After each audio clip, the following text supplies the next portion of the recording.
Well, it's kind of wild to think that it is already November, the first Sunday in November, and pretty soon it'll be Thanksgiving and then Christmas and New Year's, and oh man, we're already talking about a New Year.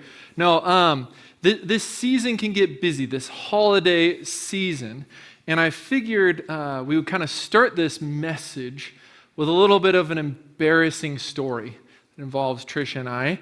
And I don't know if this story came about, sharing this story this morning because of the holiday season, because it has to do with the holidays, or if maybe the title of this message, A Truly Dysfunctional Family, sparked maybe sharing this message. Either way, you can kind of decide.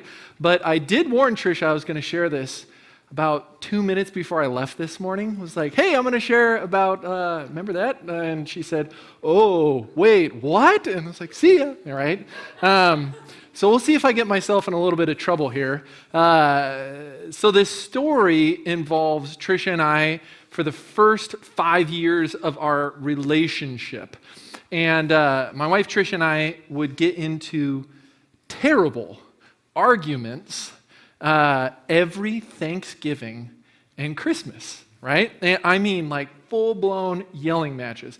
And this story gets even worse, right? Gets even worse because these arguments would usually happen at our relative's house. So it wasn't even our house. So we would kind of wander off into like a different room, a different bedroom, and then like for hours get into these arguments during Christmas, during Thanksgiving.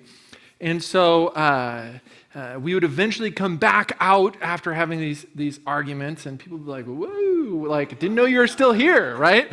Because we would come out after duking it out, and like, they had already kind of like done the Christmas stuff, right? It's like, well, there's some leftovers out for food. Everybody's kind of cleaning up, getting ready to go home. And we'd say, uh-oh, in that moment. We missed the Christmas celebration, right? We were in the back like yelling at each other the whole time.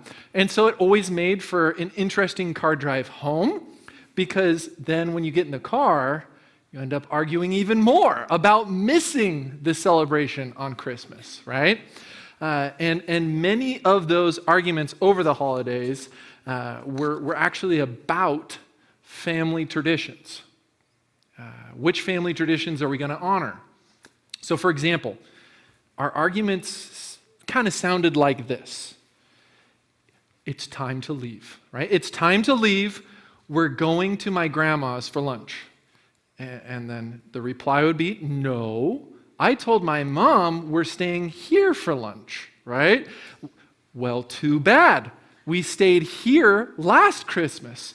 No, we fought last Christmas and missed lunch last time, right? Like, and it would kind of like, and this vicious cycle would kind of start, right? And just to clarify, before I left this morning, the one thing Tricia did tell me was, be sure to tell them that, like, we don't do that anymore, right? Like, that's not our Christmas experience anymore. We just fight about other stuff. Our story is maybe not that uncommon, unfortunately. The holiday season frequently brings up issues that sometimes have been dormant in relationships and in our life through the rest of the year. Maybe it's addiction problems. Maybe it's loved ones that we miss. Maybe it's fights with children. Maybe it's being alone after a breakup.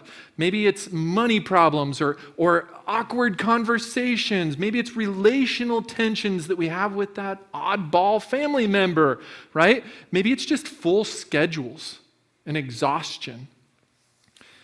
In the next 2 months ahead of us, they can be filled with powerful and cherished moments.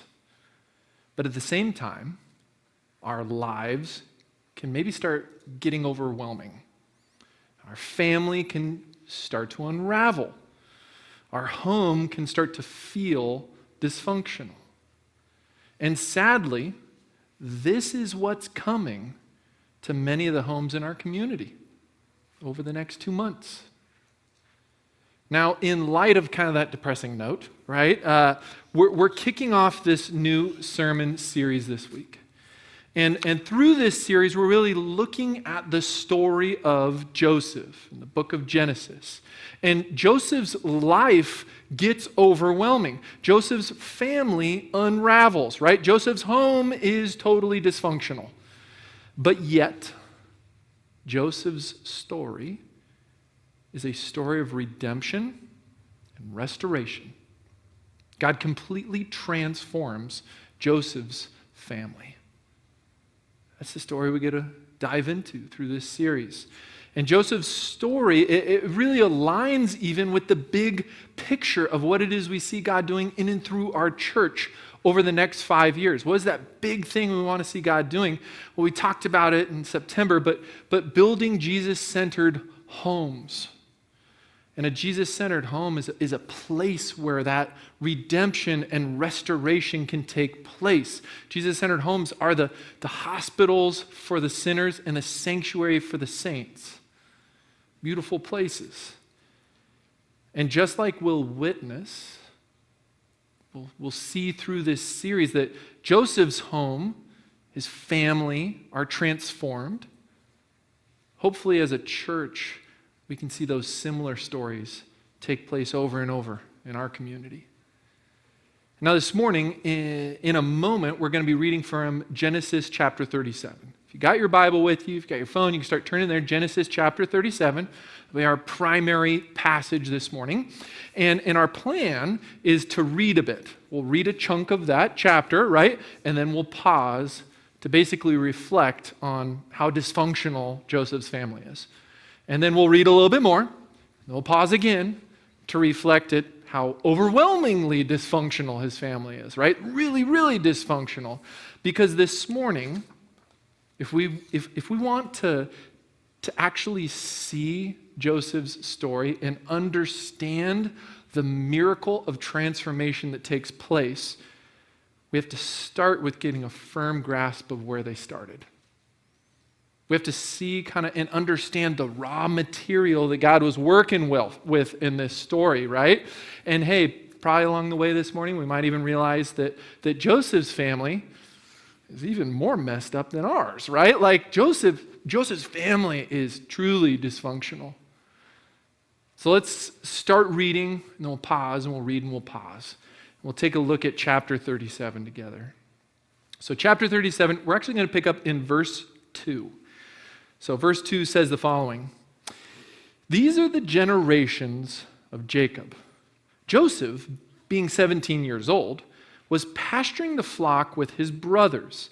He was a boy with the sons of Bilhah and Zilpah, his father's wives. And Joseph brought a bad report of them to their father.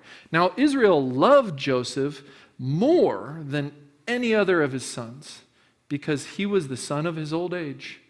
And he made him a robe of many colors. But when his brothers saw that their father loved him more than all his brothers, they hated him and could not speak peacefully to him. Now Joseph had a dream, and when he told it to his brothers, they hated him even more. He said to them, 'Hear this dream that I have dreamed. Behold, we were binding sheaves in the field, and behold, my sheaf arose and stood upright, and behold, your sheaves gathered around it and bowed down to my sheaf.' His brothers said to him, 'Are you indeed to reign over us? Or are you indeed to rule over us?' So they hated him even more for his dreams and for his words." Verse 9, "Then he dreamed another dream and told it to his brothers and said, 'Behold, I've dreamed another dream. Behold, the sun, the moon, and the stars were bowing down to me.' But when he told it to his father and to his brothers, his father rebuked him and said, 'What is this dream that you have dreamed? Shall I and your mother and your brothers indeed come to bow ourselves to the ground before you?' And his brothers were jealous of him. But his father kept the saying in mind." So you're probably starting to notice that Joseph's family has a bit of dysfunction going on, right? In this passage, there's some strange dynamics. And when we think about Joseph's family and where it's come from, we start to recognize that there is an entire legacy, right? There is a family history of dysfunction. It's not just with him and his brothers and his dad that's going on. And what we just read in this passage, right, has been going on for generations. There's this history going back generations of favoritism inside of this family that starts creating feuds. So favoritism, if you even just think about Joseph's dad, Jacob, right? Just a few chapters earlier in Genesis, we see that Joseph's dad actually has a few wives, right? Mistake number one. No, he has a few wives, two wives, Rachel and Leah, and Jacob favors Rachel over Leah. Oh, and by the way, context, Joseph is Rachel's firstborn son, right? So he's favoring Rachel again. And it gets even more dysfunctional, like the family dynamics, if you're trying to map the family tree, right? Because Jacob ends up sleeping with Rachel and Leah's servants and marries them too, right? So we would describe the family structure of Joseph as one dad with lots of moms, right? It's a complicated family tree. It makes for interesting family reunions, just saying. But in this complicated family tree, we start to see all the relatives around him and how it's structured. Joseph's mom, Rachel, is Jacob, his dad's obvious favorite. Favors her more than anyone else. And Joseph himself has now become Jacob's obvious favorite. So it's this complicated family, but he picks, like, this one's my favorite, and everybody knows. And favoritism with spouses and wives and kids, it actually goes back, like, for generations. This isn't just like Joseph and his dad Jacob. This goes back to, like, great-grandpa Abraham, right? And Abraham had a wife and then ended up sleeping with his servant and started playing favorites between his sons Isaac and Ishmael. And even goes back to his son, right? Like Grandpa Isaac had twin sons, Jacob and Esau. And favoritism actually destroyed the relationship between those two sons. As you read through Genesis, you see that Jacob's twin brother, Esau, basically says, if I ever see you again, I'm killing you. Right? Like, holy cow, this favoritism, like all through the generations of this family have been fueling these feuds, these jealousy and this hatred, and it goes back generations. A story from this week from our own life. My wife Tricia went to the volleyball games this week. So she went to the volleyball game Thursday, and she decided to bring our eldest daughter, Elizabeth, with her. I thought it would be fun, it'll be fun going together, seeing the game. We did not realize, however, that Emery, our middle child, would become incredibly, overwhelmingly jealous and upset. It's like, hey, you and Dad get to hang out, Elizabeth and Mom get to hang out. But she was not having it, right? What ended up happening is Tricia and Elizabeth left, and then Emery stood outside at the gate and just hysterically cried and screamed for her mom for like 20 plus straight minutes outside, like, please. I actually, I felt terrible about what happened. And Emery just had a meltdown, and then finally came inside and was so exhausted and upset, she just kind of went over and passed out on the couch. I honestly, and Tricia did not realize just how upset and jealous Emery would be that her sister got to go to the volleyball game and she had to stay home. And so we felt bad, so we kind of corrected it. The next day, Emery got to go to the volleyball game, right? And shout out to the girls' volleyball team. Well done, going to state. It was a good game to watch, right, after 28 years. Great achievement. But, man, that jealousy and that competition and that upset feeling seeing a sibling get something that, man, you really wanted. You see, Jacob, he he actually knew, he recognized how upset his sons were. Jacob knew they were getting jealous, right? Jacob knew it was it was obvious. He wasn't trying to hide it. Joseph is my favorite. In fact, part of that significance wrapped up in Jacob giving Joseph, his youngest kid, that special coat, right, was that he was basically telling everyone that he was selecting Joseph to be his successor, the leader of the tribe, the leader of the clan.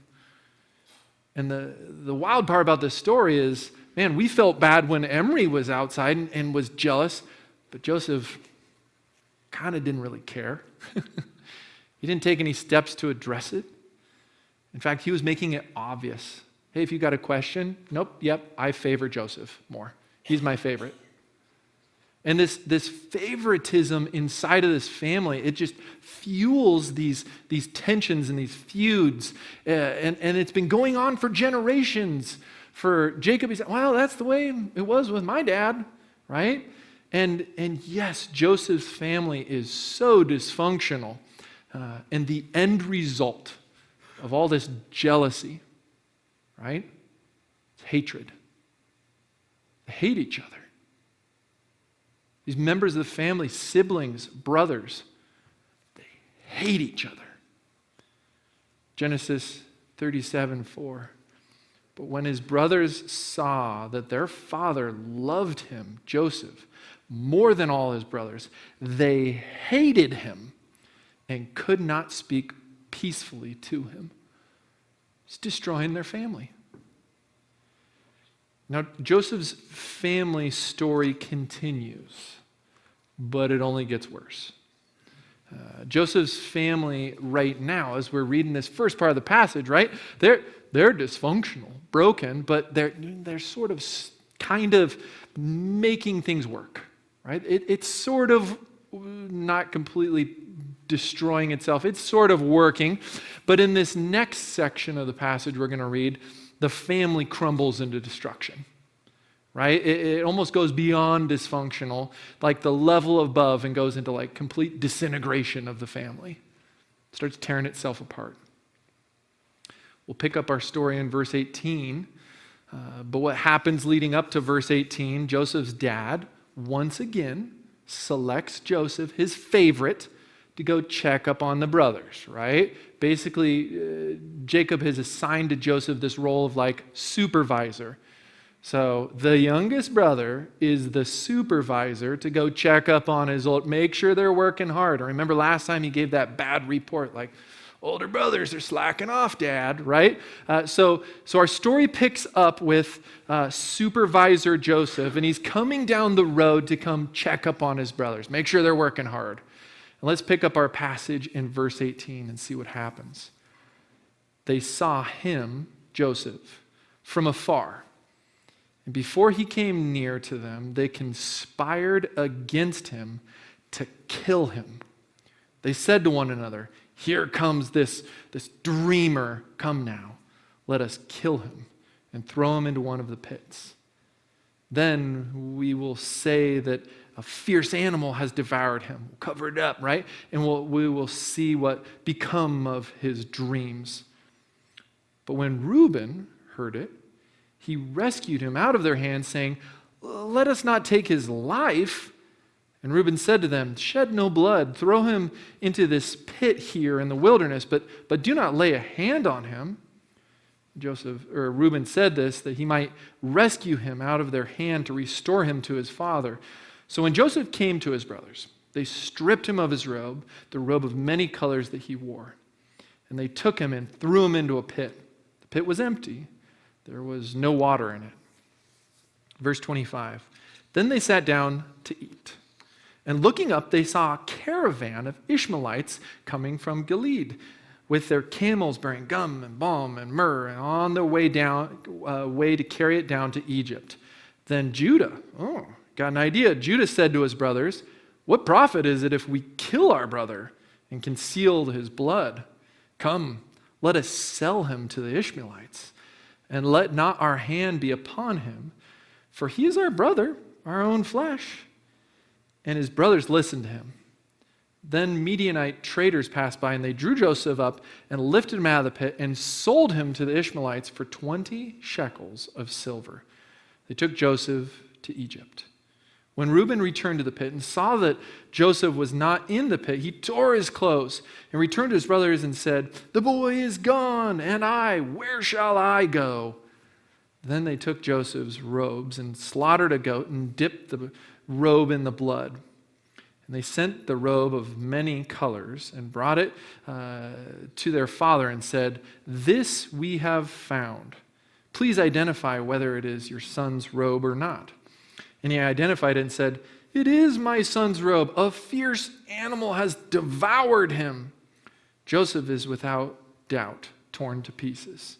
Then Jacob tore his garments and put sackcloth on his loins and mourned for his son for many days. Let's just pause again. Think about this passage. So Joseph's brothers, they make this scheme, right? And they end up lying and deceiving their father about it. And this little trick, deceiving their parents, they actually learned from their dad, right? Who was sort of a con artist, Jacob, right? Because remember Jacob in the previous chapters, he lied and deceived his dad, Isaac. He had a whole costume he wore and everything to trick his dad into thinking he was his twin brother Esau. So wow, right? This family story of tricking their parents kind of comes full circle. Jacob tricked his parents, now his sons are tricking him. But there's actually more to this whole family story coming full circle than what we first recognize. Because if you go way back, not just one generation, but all the way back to like Genesis in the beginning in chapter 4, Joseph and his brothers actually have two distant relatives named Cain and Abel.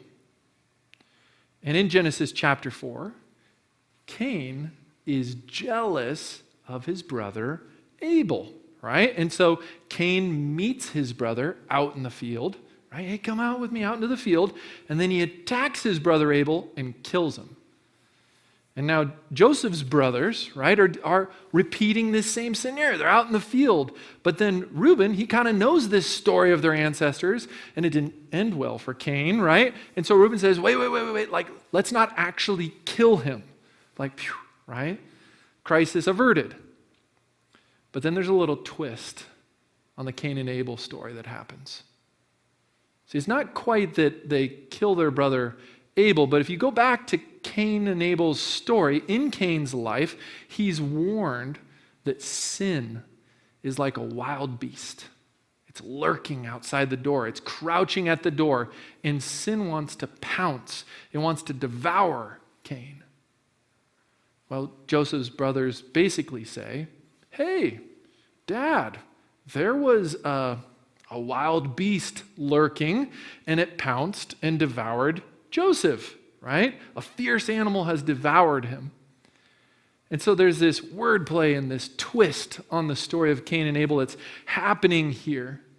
But man, the same kind of underlying dysfunction, same jealousy and hatred. In this passage, it's as if this family almost wasn't dysfunctional enough, right? And maybe you're noticing some of the significance of even some of the people, right? Some of the names and phrases that get used in there. Because the Ishmaelites, the Midianites, right? Those guys are actually distant cousins of Joseph. So Ishmael, this is Joseph's great uncle, right? So these distant cousins, it's family members, it's relatives, it's kin that end up taking Joseph and selling him into slavery. Like these are the slave traders that take him and enslave him. So wow, right? This family, pretty messed up. This is truly a dysfunctional family. Relatives enslaving relatives, brothers plotting murder. But here's the first point for us to recognize.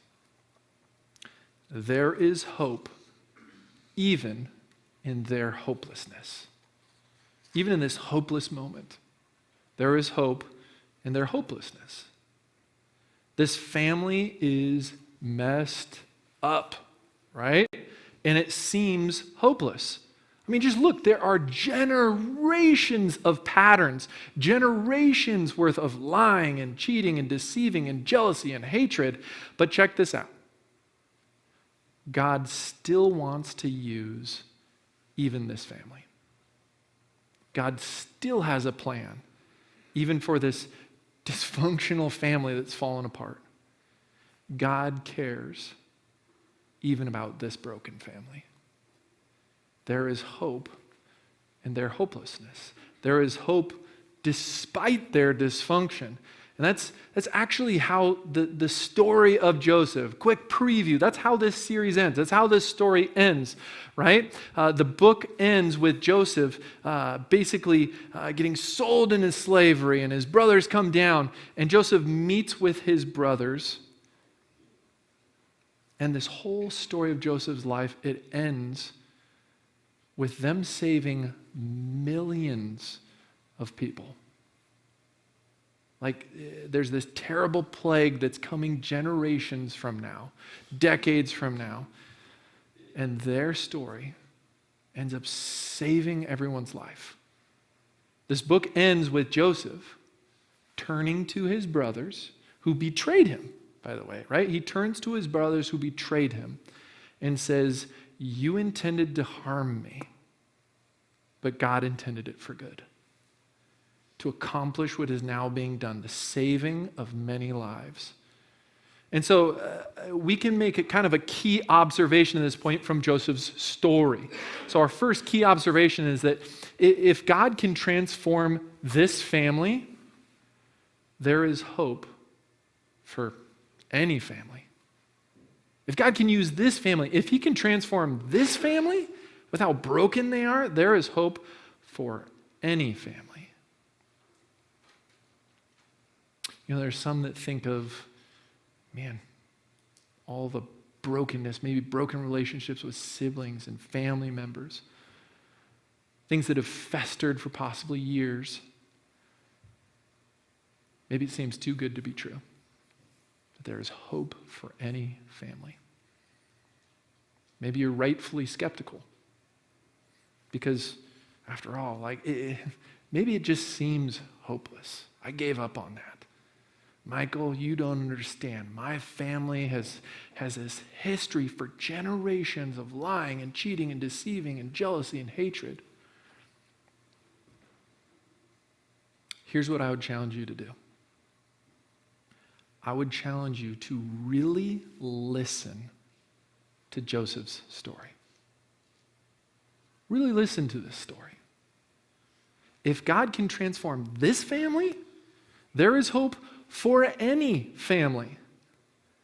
You know, during the rest of this series, we're going to primarily be focusing in on Joseph's story.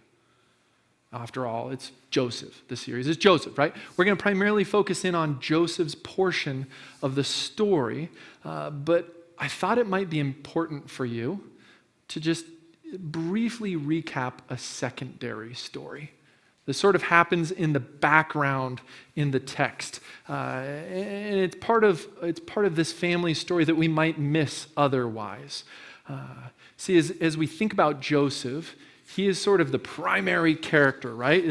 Joseph's life is the main storyline that we'll see through the following chapters. But you might notice that inside of Joseph's story, there are two other brothers who are mentioned, Reuben and Judah, right? And Reuben and Judah, they kind of have a role inside of Joseph's story. And Reuben is the oldest brother of the family, the eldest brother, and it makes sense that he would get mentioned at some point, right? But oftentimes as you see Reuben, in a few times that he appears, he's often portrayed as ineffective. Like Reuben pretty much fails at everything he tries to do through the story. But there is a second character who is potentially unexpected and pops up all through Joseph's story. And that second character is Judah, brother Judah. And Judah is sort of the mastermind of the family, right? But he's the mastermind, not in a good way. He's the troublemaker. It was Judah's idea to betray and sell Joseph into slavery, right? He's not necessarily the good guy in this story. And throughout the rest of Genesis, what ends up happening is these two key characters, Joseph and Judah, they get compared side by side. They get contrasted. These two characters, their storylines even have similarities. They get placed side by side, Joseph and Judah. And Joseph, as we continue through this series, he's going to be portrayed as kind of this innocent sufferer. He's sort of the innocent party, almost like Abel, right? He's the victim. But then that makes Judah guilty, like Cain. If Joseph is like Abel, then Judah is like Cain. And there's a strange interruption that happens inside of Joseph's story, a major interruption. It actually happens right after the chapter we just read, chapter 38. And Joseph's story basically pauses. The main storyline pauses, and what ends up happening is we hear parts of Judah's story, and they're revealed to us. And man, if you read Genesis 38 this week, brace yourself. Get ready. It's probably one of the most strange, bizarre, outrageous chapters in Genesis. I remember I had to preach a sermon on it one time. I was like, oh boy, right? Because Judah's story, Judah's life story, is totally messed up. Remember, Judah's story, you're basically hearing wicked Cain's storyline in contrast to Abel. In chapter 38, the very next chapter, it starts with Judah leaving his family, being separated from the family. Hey, just like Joseph separated from the family. And Judah goes on to marry a Canaanite woman, and he has a few sons. And his sons turn out to be monsters. They're terrible, right? These are wicked, evil guys, and they end up dying. And Judah is left to take care of his deceased son's wife named Tamar. But Judah neglects his daughter-in-law, Tamar, right? And so Tamar ends up entering into prostitution. I told you, it's kind of a messy story. This is a wild chapter, right? Tamar enters into prostitution, and here's where the story really goes sideways. Tamar ends up sleeping with her father-in-law, Judah. And Tamar conceives twin boys, which also happen to be born fighting and battling one another, trying to earn favor, right? And it's wow, this cycle of brokenness never seems to end, right? Generation after generation. And inside of this incredibly messed up story of Judah's life, there is a defining moment, a key moment. And it's when Judah looks at his prostitute daughter-in-law and declares, she is more righteous than I am. Powerful moment. It's this moment when Judah comes to the full self-realization, right? I am a terrible person. I am a monster. I'm a monster who only seems to create monsters. Well, this defining moment happens in Judah's life, right? In his story, where he realizes, I'm the bad guy in the story. He's basically Cain, right? Remember, he betrayed his brother and then deceived his father, and he's let down his kids, betrayed his kids, and now his kids are deceiving him. And it's oh my goodness, this crazy, vicious cycle of destruction is playing out. That's chapter 38, right? Messy chapter. And after chapter 38, Judah sort of fades in the background. Remember, he's the background story. And you're left kind of wondering, whatever happened to Judah? His life is a mess. Well, Judah, this brother, right, he kind of stands to contrast Joseph. And these two stories are almost direct opposites. It's like the good brother and the bad brother, right? And the spotlight shifts from Judah to Joseph for the rest of the book. Joseph's in the spotlight. But running in the background of Joseph's story, God is powerfully at work. Because there becomes another defining moment in Judah's life. It almost comes subtly. It happens in chapter 44. And Judah is basically given another opportunity. It's like in the field betraying his brother all over again, except this time he's given an opportunity to betray the youngest brother, Benjamin, the new favorite brother, right? And in this moment, when Judah could just reach out and stab his brother in the back, abandon him as a slave in Egypt. Almost the same story playing out again on repeat, right? Something radically different happens. Judah says the following. Genesis chapter 44, verse 33. Now then, please let your servant remain here as my Lord's slave in place of the boy. And let the boy return with his brothers. See, in this defining moment, this second key moment in Judah's life, Judah, instead of taking his brother's life, right, Judah gives up his own life to save his brother. Judah volunteers to become a slave in the place of his brother. Oh man, this is the guy who sold his brother into slavery. And he volunteers to become a slave to save his brother. And we're supposed to see this powerful moment, right? When Judah basically has been untamed, redeemed, right? Judah has been transformed. And that's only the background story, right? That's the background. That's like the side story. Through this series, we'll see that God is redeeming and restoring this truly dysfunctional family, right? And so remember that key observation we made this morning. Remember it even when we think of this little preview with Judah's life. If God can transform this family, if he can make Judah from Cain to Abel, there is hope for any family. So where does this start? Over the next 5 years, again, our church vision is building Jesus-centered homes.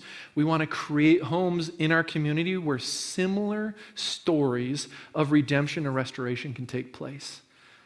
This year in particular, we are challenging our church just to be praying, and in particular to find your home's rhythm of prayer. What does it look like for your home to be in a daily rhythm of prayer? Because building Jesus-centered homes, it starts with inviting God to be at work. Opening the door and saying, God, man, come be a part of our home. Work in our home. Make a story of redemption in our home. As I was thinking about this morning's passage and some of the things we read, it is kind of crazy, parents out there, how fast kids can wrestle with favoritism. I was shocked this week with Emery, right? I didn't even see, I was like, oh my goodness, I'm not even trying to do this favoritism thing. And it's crazy how fast we can start that cycle, and favoritism can start tearing apart our families. And I would just encourage you, parents even, as we're thinking about prayer in your home, would you be praying for your kids right in front of them, praying that they would love each other, that they would forgive each other. Be praying and invite your kids to even be a part of it. Hey, how powerful would it be if those kids who were doing this all of a sudden started praying for their brother or their sister? It's a powerful way that we can bring God and start to build the foundation of those Jesus-centered homes through prayer. This year, we are emphasizing bringing prayer into your home because sometimes things in our lives can be so messed up. We can be approaching the holidays and it's like, oh my goodness, it can feel hopeless, but don't miss the story of Joseph or of Judah. If God can transform this family, there is hope for any family. As we close together, I've read this story in Genesis a bunch of times. I don't even remember how many times. And every time, I always feel like as I'm reading through this story, that when Jesus comes along, like God in the flesh, right? I always imagine that Jesus would be the descendant of Joseph, the good guy, right? Like the good brother, doesn't Jesus come from Joseph?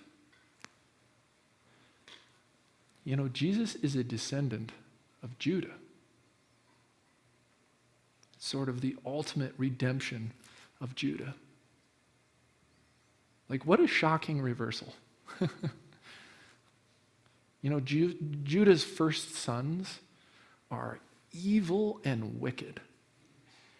But as Judah goes through this striking transformation in his life, the children that come through that, his family dynamics that come through that, they eventually lead to Jesus, like the guy who can bring transformation and that same kind of transformation into our homes.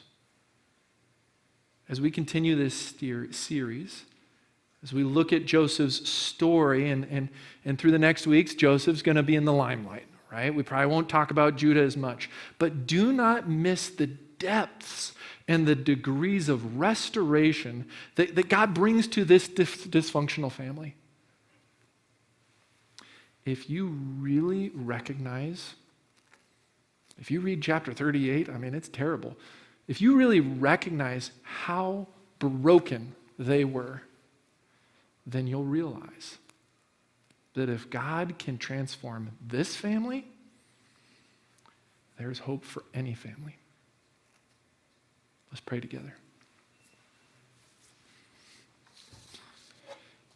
So, Father, I don't know what situations people listening might be finding themselves into, especially approaching the holidays. There can be that sibling that comes to mind, those brokenness among brothers and sisters. And I just pray that, you'd be at work. Maybe there's dysfunction among parents and kids. God, if you can do what we see in this story to that broken of a family, you can heal relationships. And God, maybe there's brokenness and it's not in our nuclear family, but it's in our extended family. Maybe it's our community, our neighbors, our friends, our coworkers, whatever it is, Father. If you can take a Judah and transform him into a Cain and Abel, and that's the side story, I pray that you would be doing a story like that in our lives. Help our homes to be like ground zero for, your power to be at work. Similar stories of transformation and healing. Would you help us to start praying and actively asking you for that? Inviting you in, opening the door. Because how powerful it would be to see that happen in our lives. We lift this up to you and pray that we'd just keep praying. In Jesus' name, amen.